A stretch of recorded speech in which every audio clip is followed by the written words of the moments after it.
eh mu giti bita gofero. ubundi ibindi bintu by'ubushishi n'iki bintu muzahomera ibintu harimo ibintu byinshi cyane, ariko icyo giti cyo kubaka ibintu mu giti Imana yakubwiye ibyo bintu bizarama. Kubaka ibirama ni ukubaka ibintu mu giti Imana yakubwiye. Kumvira icyo Imana ivuga. Yes, wibuke ibabwira kubaka ihema yahaye Mose n'ubudodo n'ibintu byose bagomba gukoresha yari abifite. Iryo hema rero niryo ryakurokora. Iyo nyubako yiza kuba umuntu nta kabuza yari kugusaba kuyisiga amarangi ya Beta Paints kuko ariyo yongerera agaciro nayo ikaguhesha ishema mu bandi. Ngaho rero ibere mu cyimbo umurimbo wayo ubushinge Beta Paints, uruganda nyarwanda dukesha amarangi yuje ubuziranenge aryoshye aho dutuye n'aho dukorera. Mwese bihumure, mwaramutse bakunzi bacu aho muherereye, Imana ibahe umugisha. Igitondo cyiza niba muri mu gitondo, gicamunsi cyiza niba ari ku manywa, hanyuma umugoroba mwiza mu masaha y'umugoroba, Imana ibahe umugisha. Mwakoze cyane aho muherereye, ndabashimiye, muhabwe umugisha n'Imana. Hanyuma Imana ihabwe icyubahiro ko uburinzi bwayo twabonye namwe mwabubonye. Ntabwo ni nyine rero ngarutse nanone muri studio z'Ihumure TV, ndi kumwe na Nibeshaho Steven, ko twagarutse mu gice gifite ama episode. Imana ibahe umugisha. Rero muze kumenya agace gakurikiraho uyu munsi. Twihaye gahunda yo gukora message ngufi kugira ngo umuntu wese aze kuyumva ayirangize atagize byinshi bimubuza. Data nyiribihe arinde twe tugiye kuba muri iki cyumba, amaraso ya Kristo dutwikire. Nawe ureba iyi video uhabwe umugisha n'Imana, kandi uburinzi bw'Imana bwe ku buzima bwawe n'abawe na business zawe mu izina rya Yesu, amen. Steven, karibu. Urakoze cyane Eme. Imana iguhe umugisha. Umugambi w'Imana urakomeje ku buzima bwawe. Yes, ubushize rero twarimo tureba umugambi w'Imana no hanze ya Edeni. Adamu na Eva bamaze gusohoka, turakomeza tugera ku mwuka wa gahini ukizerera muri benshi. Uyu munsi turambutse umugambi w'Imana ukomereje kuri Nowa. Tugiye kwa Nowa. Nowa benshi hari uko bamuzi, ariko noneho ufite revelation cyangwa ihishurirwa kuri aya magambo akomeye ko akomeza kuba amashyashya muri twe. Karibu noneho Steven. Abantu barushaho kuba babi.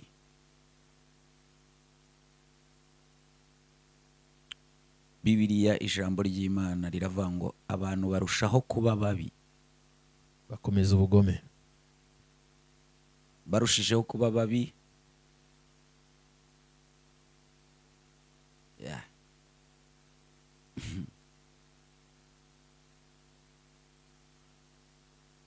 ariko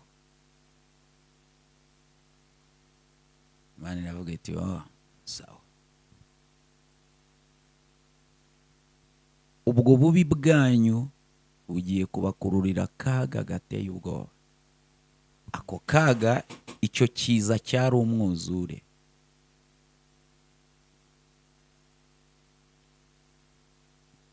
Ibibi twakoze bikora umwuzure. Uri kubyumva? Ibyiza dukora bigakora ubwato buturokora. Ngo ibibi dukora nibyo bivamo ikiza kidasanzwe, nibyo bivamo umwuzure udasanzwe. Ibi twakoze ntago ari Imana iteza umwuzure, ahubwo ikibi twakoze nicyo giteza umwuzure. Vuga ngo najyaga mvuga ngo igicu wiremera kizavamo imvura ikunyagire ikunoze.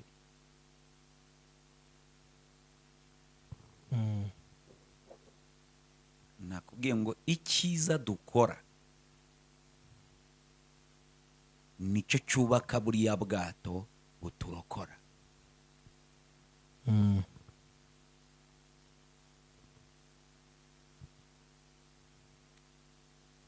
Ijambo ry'Imana rivuga ngo ibikorwa byiza bidacogora bizana ibintu bitatu. Icya mbere, bitera icyubahiro. Uzi icyubahiro gikomoka mu bikorwa byiza? Ntabwo mfite umwanya wo kukigusobanurira, reka umwuka wera bajyanemo. Kabiri, bitera ubwiza. Uzi ubwiza uterwa n'ibikorwa byiza? Amasura mvaniraho ko yakwangirika isaha n'isaha, ngo utazi umwanzi asiga umubiri, mvira ku masura siyo nsobanura. Ndashaka ubwiza buterwa n'ibikorwa. Icya gatatu, ibikorwa byiza bibuza umuntu gupfa. Abashaka ubwiza n'icyubahiro no kudapfa. Mu bikorwa byiza wakwanga urupfu.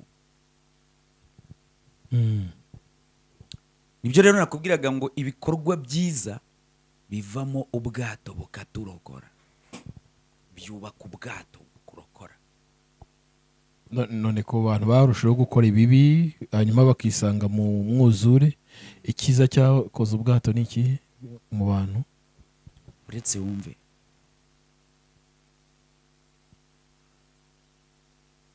Imana irababwira ati hagiye kuza umwuzure udasanzwe. Buriya ntuzemere umuhanuzi uhanura ibyago ntahanura intsinzi.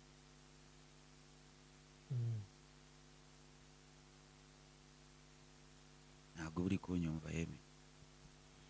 Numva n'amatwi yombi. Ntuzizerere nyine mu muhanuzi wahanura ibyago ntahanure intsinzi y'ibyo byago, akavuga ikibazo atavuga umuti cyangwa igisubizo cy'icyo kibazo. Ko Yosefu yavuze ikibazo avuga n'igisubizo. Ryari? Ku nzozi zo kwa Farawo. Yavuze inzara y'imyaka 7. Yavuze inzara y'imyaka 7. Avuga no avuga n'imyaka 7 y'inzara, imyaka 7 y'uburumbuke. Avuga iyo y'inzara, intsinzi y'iyo nzara. Ni yes. Ibyo nibyo nemera rero. Urakoze cyane. Ntabwo wumva se kare kose. Byungora kandi urabizi. Urumva uragukangura umuntu wishinjirije biteye ubwoba. Uwo ni wowe. Biragorana. Uru rugero rwiza. Ngiye kubera abandi inyigisho. Umuntu uryamiye ubwenge. Ngiye kubera abandi inyigisho. Ingiza kabaroresha. Urumva yeme.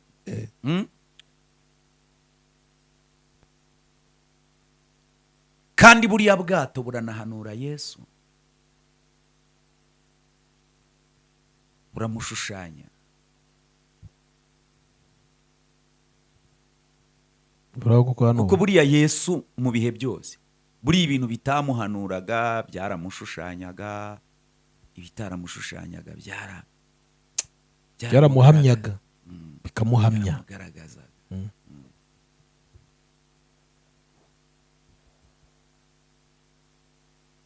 Ko nta kiriho kitaremwe nawe. Buri ibintu byose Yesu abyishe inyuma.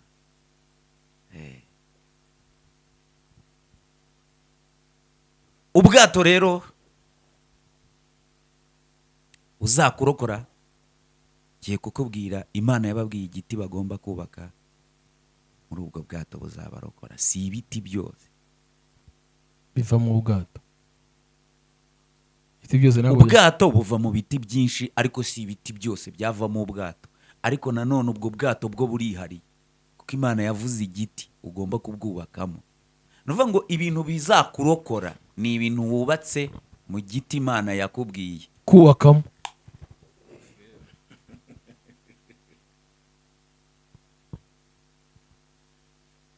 Ubwo niyigira umunajyi wakubaka mu kindi giti ni umupfu.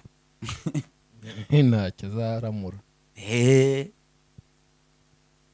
Icyo cyiza rero kirahanurwa, ariko hahanurwa n'intsinzi yacyo ko ari ubwato.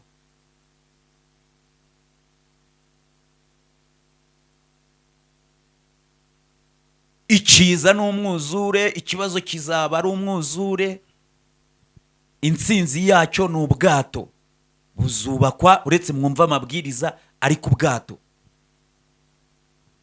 Ubwato buzakurokora buretse wumva amabwiriza Imana igusaba kubwubakamo.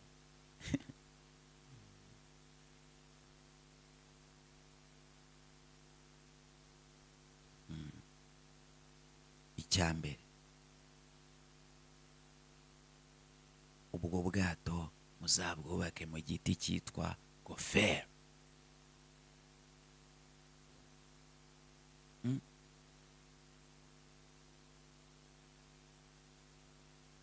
Ugiye muri Bibiliya zo mu zindi ndimi usanga nyine ari inuza orama isedra n'imari satra, kiriya giti kiriya kivamo imbaho, sipure.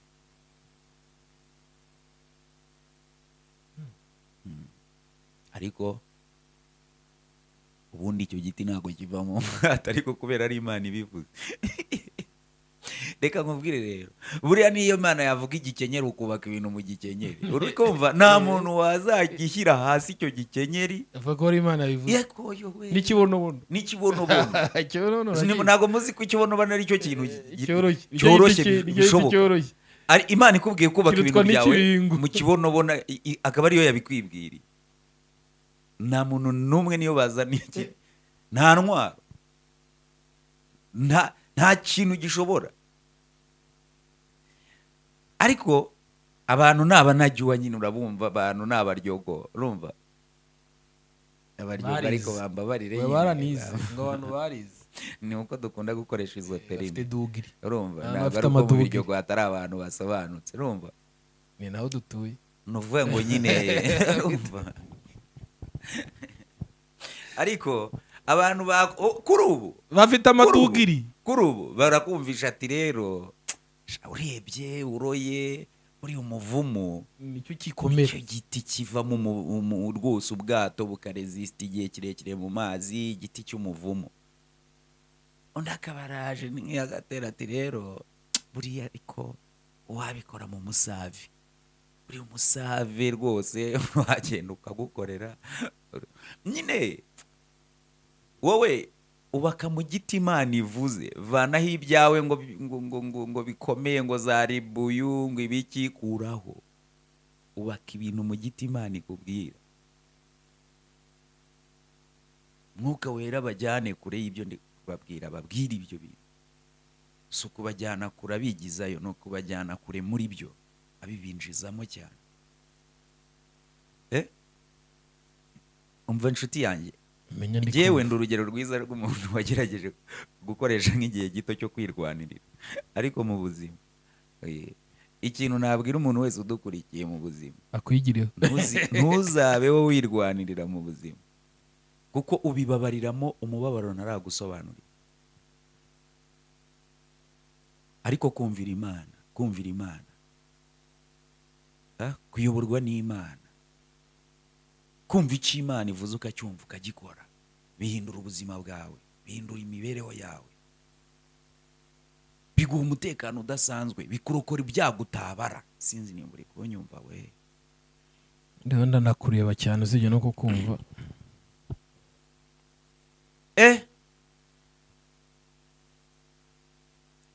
Muri goferi mugende mubaze ubwato mu giti bita goferi. Ubundi ibindi bintu by'ubushishi n'iki, ibintu muzahomera, ibintu harimo ibintu byinshi cyane. Ariko icyo giti cyo kubaka ibintu mu giti Imana yakubwiye ibyo bintu bizarama. Kubaka ibirama ni ukubaka ibintu mu giti Imana yakubwiye. Kumvira icyo Imana ivuga. Yes, wibuke ibabwira kubaka ihema yahaye Mose, n'ubudodo n'ibintu byose bagomba gukoresha yari abifite. Iryo hema rero niryo ryakurokora. Iryo hema wubatse mu mabwiriza y'Imana.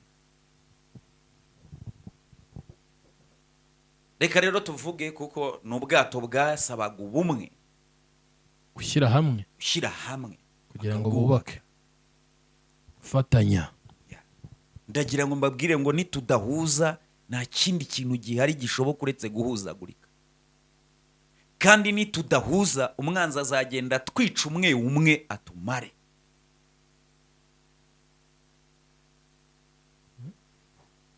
Abantu mudahuza muzahuzagurika, kandi nitudashyira hamwe umwanzi azadutatanya agende yica umwe umwe. dushiduke atugerereje. Yes, ariko gushyira hamwe nibyo byatubera imbaraga, gushyira hamwe nibyo byatwihutisha vuba kugera ku nzozi zacu twese vuba, gushyira hamwe nibyo byaducururiza. Ariko kudashyira hamwe biraduhombya ku kigero twebwe tutari gusobanukirwa, biradusenya bya nyabyo. bya nyabyo. ubu abanyamakuru mushyize hamwe twakora ikintu gikomeye, mwakora ikintu kitigeze kibaho.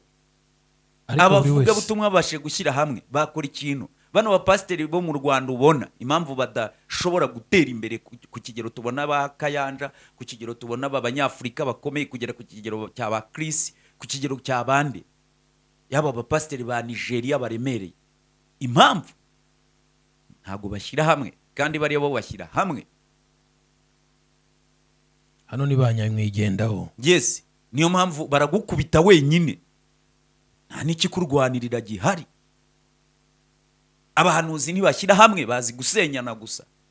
No mu ngo binjiramo barasenyana, yagezeyo agasanga runaka yageze yaramusenya bitamwangiza. Baramubwira bati uyu mukozi w'Imana uyu n'uyu yageze aha arasobanutse gutya na gutya, atuwa mumureke. Kandi akantu k'abantu k'ubugomesha, umuntu agusobanuza amateka yawe kugira ngo akurangize. Urumva baramubaza batese kwa runaka urahaza, tumwe wabyariye iwabo. Umva ako kantu ko urumva ko ahazi, ntabwo biri kubyumva ko ahazi. Sinyibutsa ari umuhanuzi ejo bundi batoje, ariko arashaka kongeraho ako kantu. Yego shaba itamva wa mukobwa abwirizaga cyane ngo yabyariye iwabo. Umva sha agira ngo wari uhari, ababyumvize nari mpari. bakorera amakuru y'umuhanuzi uti wamwe wabyariye iwabo. Umva da ako kantu urakongereramo iki ko wamumenye? Kudahuza.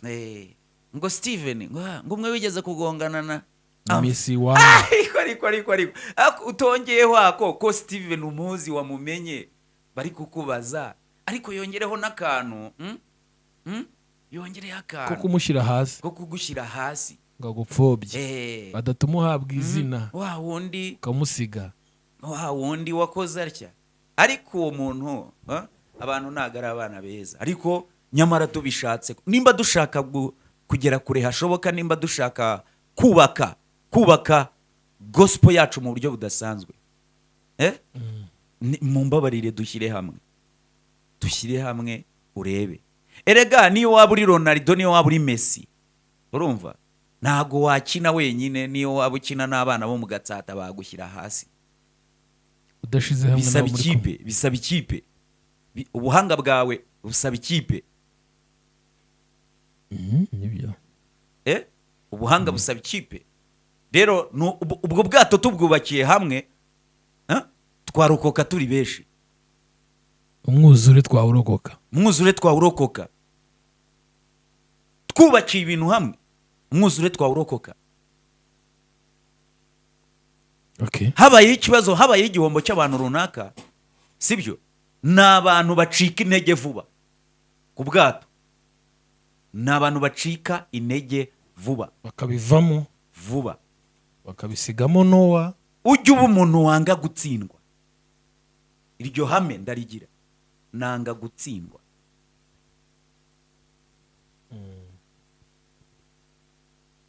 Ndakumva, sibyo? Iyo uzi icyo urwanira wanga gutsindwa, iyo uzi icyo ushaka wanga gutsindwa.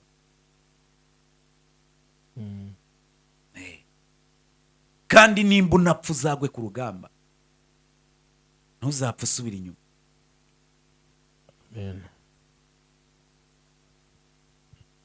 Wabumvise abo bantu? Nabumvishe, amatwi yanjye garumvaga neza gamwe. Umva, hari abantu bashyize imibyizi yabo ku bwato, yari no kubarokora. Ariko bararimbutse. ariko bajyanye n'umwuzure, kandi barabajije, barashyizeho, barabajije, barazanye, baritanze.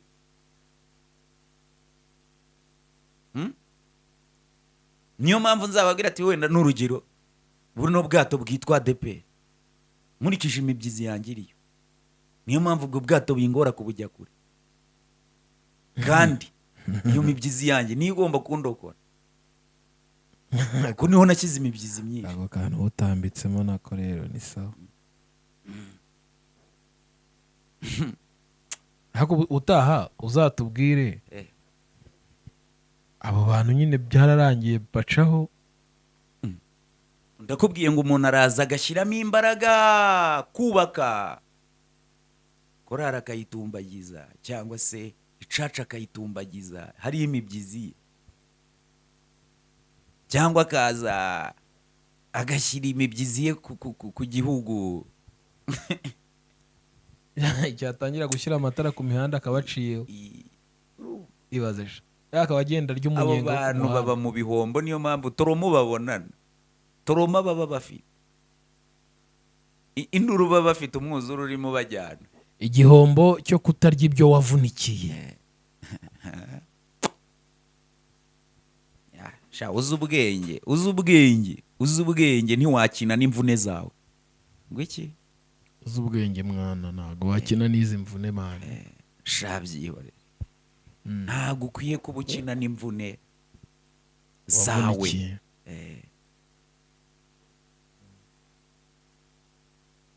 Eme wabyumvise?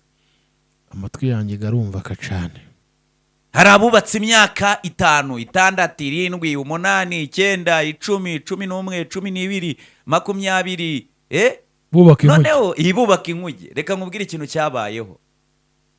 Imana yari yaravuze ko hazagwa imvura idasanzwe, icyo kiza. Uzi ikintu gitangaje? Izuba nibwo noneho ryatangiye byanyabyo, nibwo bahuye n'izuba batigeze kubona mu mateka yabo, mu gihe cyo kubaza cyane.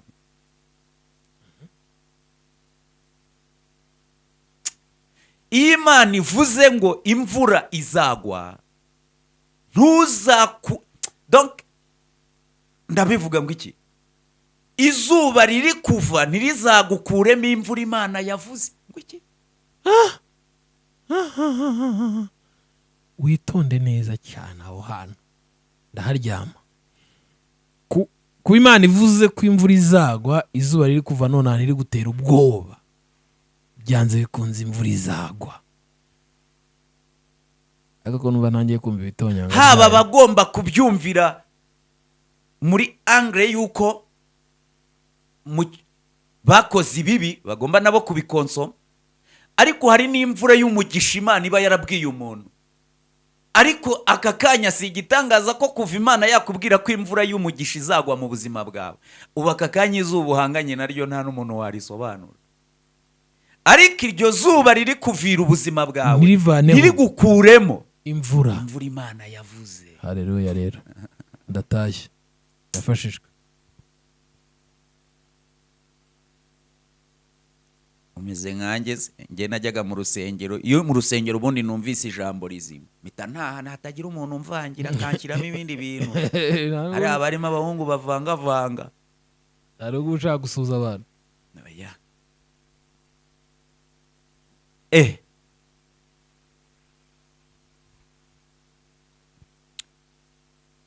batangira kubwira Nowa rero bati turabona ari wowe washishikaye umusaza. Courage mvie. Urumva kuko ngewe nkurikije izuba ndi kubona nta mvura pe shaho kauragiye. arabaza Nowa, yemwe arabaza Nowa, arabaza. Umugambi w'Imana ukwiye kuwusobanukirwa. Imvura izagwa. Umugambi w'Imana ntago uyoba, kandi politike y'Imana iteye ubwoba. Imana ishobora kubona mwangiritse muri benshi, igafata umuntu umwe uzavamo benshi. Urumva ko kantu? ndafata Nowa na famiye ye, icyo nifuza nzagikura muri iyi famiye. haleluya. ndafata Nowa na famiye. nkwifurije ko ubwato bwakurokorana n'umuryango wawe. Nowa ari kubaza, nta famiye turi kubona. Yes. none n'umuryango we uzarokoka. None umuryango we uzarokoka. abana banjye barokoke kubera ko nabajije. Yes. Binavuge yuko karande uri gukora mu buzima bwawe. Karande ntuzifuze ikindi kintu, uzabaho ubuzima bwa karande wakoze. Karande nitwe tuzikora. Iyo nkora ibyiza mba nkora ibisekuru byanjye mu cyiza. Iyo nkora ikibi mba nimo ngambanira famiye yanjye kandi ibihe nibi. Hano muri kubaza, imiryango yanyu izarokoka kubera ko mwabajije inkuge, kumvira Imana mugakomeza kubaza.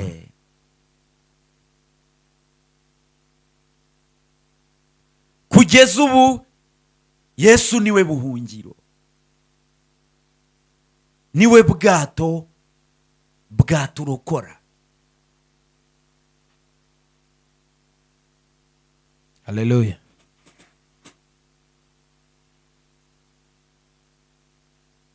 Yesu niwe nishema ya mbere y'ubuhungiro,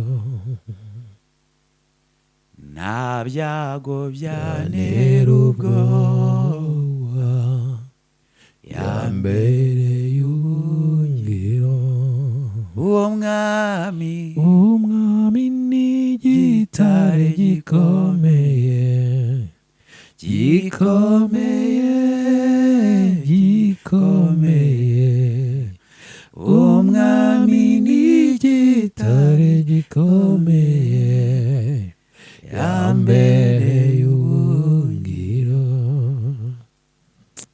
haleluya. nta mwanzi wese se wankanga, ya mbere y'ubuhungiro. nta byago byantera ubwoba, ya mbere y'ubuhungiro. umwami ni igitare gikomeye,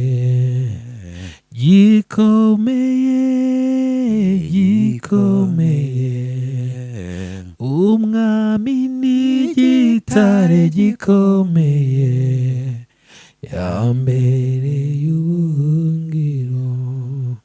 haleluya. nzamfashwa nzamfashwa sha.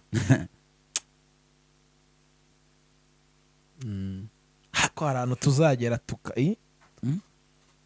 tukaguruka. koze muvande. Niko nese urabyemera ko ibi biza n'ibi byago Yesu azabiturokora? Azabiturokora mu izina. Azabiturokora. Pawulo avuga, yaravuze ngo yadukijije urupfu rukomeye ntiza irajya turokora. dufite n'ibyiringiro bikomeye ko izakomeza kuturokora. haleluya. Ariko haleluya, uwo ariko ni ugomba kudusimbutsa ibitego yose tugatsinda ibitego bidasanzwe. koze cyane. too much. uri too much. wicika intege mu byo wubaka, bizakurokora. ibyago bikomeye. wicika intege mu byo wubaka, bizakurokora. imvura igiye kugwa kandi bizakurokorana n'abawe, abana bawe. hari imvura idasanzwe, hari ibiza bidasanzwe. yego. na Yesu ubwe nk'umuhanuzi mukuru yarabihanuye, aravuga ngo icyo gihe, ibyo bihe hazabaho, bizagenda gutya. yavuze ibyago, avuga indwara, avuga intambara, avuga ibintu bitandukanye. haleluya. ariko mwubake ibintu bizabarokora, ibikorwa byiza, imirimo myiza idacika intege, mudacika intege, mubikore mukore, mwubake ubwato mufasha imfubyi, mwubake ubwato mufasha abapfakazi, mukomeze mwubake ubwato abagiriwe neza, mwibuke imiryango yanyu, mwubake ubwato mugirire neza abakene, mwubake ubwato musure abarwayi, mwubake ubwato musure amagereza, imbohe, mwubake ubwato n'abagororwa, mubasure, mwubake ubwato mwambike abambaye ubusa, mwubake ubwato mugaburira abashonje, mwubake ubwato buzabarokora. murakoze Imana iguhe umugisha. murakoze cyane. iyo nyubako yiza kuba umuntu nta kabuza yari kugusaba kuyisiga amarangi ya Beta Paints kuko ariyo yongerera agaciro nayo ikaguhesha ishema mu bandi. Ngaho rero yibere mu cyimbo, umurimbo wayo ubushinge Beta Paints, uruganda nyarwanda dukesha amarangi yuje ubuziranenge aryoshye aho dutuye n'aho dukorera. hari ay'amazi n'ay'amavuta nka silky vinyl, weatherguard, fast dry, epoxy, wallmaster n'andi adakangwa n'imihindagurikire y'ikirere. dufite n'asigwa ku byuma no ku modoka. niba hari n'ubundi bwoko bw'irangi wabengutswe ahandi, duhe komande. ikoranabuhanga ryacu riraritunganya mu kanya nk'ako guhumbya.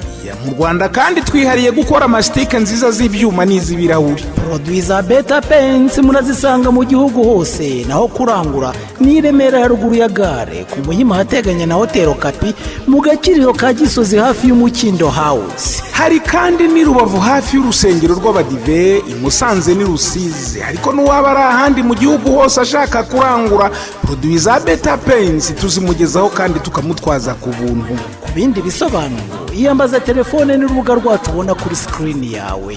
Beta Paints, best quality, best price, good services.